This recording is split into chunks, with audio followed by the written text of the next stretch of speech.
Welcome to Local Edition. I'm Tracy Young. In May, Congressman Dreier was a member of a congressional delegation, along with President Bush, that visited Israel to celebrate their 60th year of statehood.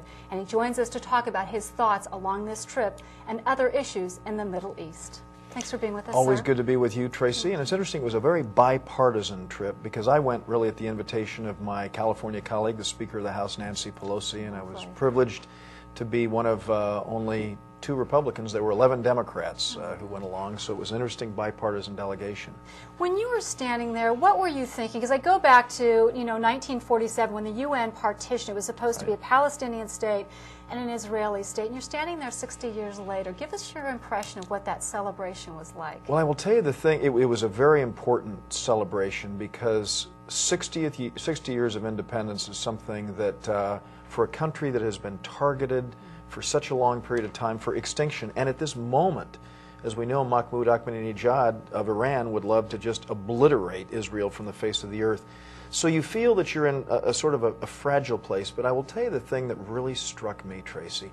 We met with the leadership all the way across the spectrum, from the far left to the conservative. Bibi Netanyahu, Foreign Minister Livni, Prime Minister Olmert, all of these people, and regardless of where they stood politically, left or right, it was as if September 11th had taken place just a week before, thinking about how we as Americans were united because following they brought September 11th. it up, or you were thinking of No, September I will tell 11th? you. No, I will tell you what happened. What happened was, just when President Bush was there, from the Gaza Strip, there was a rocket that was launched into a shopping center in Ashkelon, which is right on the coast, and it wounded many, many people. And so they daily live with the threat of another September 11th type attack in Israel. So they were so committed and so united in prosecuting this war against radical extremism. And it's something that we can never forget. And it came home to every single one of us. And I will say that Nancy Pelosi actually did a good job there, and I often criticize her on a number of things, but she did a good job representing the United States of America when we were there.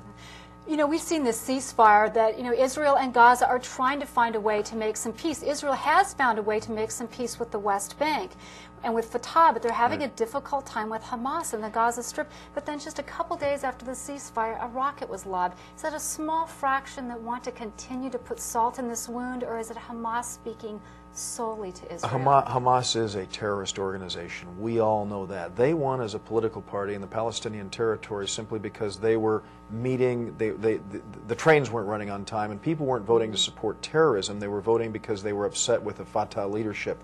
I will tell you the thing that really struck me, and that is trying to bring about peace and stability in the Middle East is a heck of a big challenge. We are enjoying a little success right now in that we're seeing the Al-Anbar province in Iraq turned over to the Iraqi government with 530,000 of the ISF, the Iraqi security forces, in place there. And Speaker Pelosi actually went on a side trip to Baghdad and came back with a that was right positive after being in Israel. When we were in Israel. When we were in Israel. I did not go with her, but she went and came back, and there were some positive things that she had to report following that trip. And I want to say, we're marking Independence Day. We've just gone through Memorial Day and all. And our men and women in uniform have done such a phenomenal job, and I take my hat off to our veterans. And I'm very pleased that we did work in a bipartisan way, passing funding for our troops and benefits, extension of the Montgomery GI benefits bill to those men and women who've served in our armed forces. As you were standing there, though, what were you thinking? I mean, this is a nation of what? It's a very small territory. Under 7 million people, right? I thought it was about 7.2. So roughly 7 million people, a tiny little area. And you look, you have Egypt there, you have Syria there, you have these huge countries there. Long-term thinking, what are the prospects for peace? I'm always optimistic. And, it's sad. Actually, Ehud Barak, the defense minister, said that an optimist, or excuse me, a pessimist, no, he's the defense minister, Ehud Barak. Oh, I'm sorry. He was prime minister. He was prime minister. He's now the defense minister. And he said that a pessimist is an optimist with experience.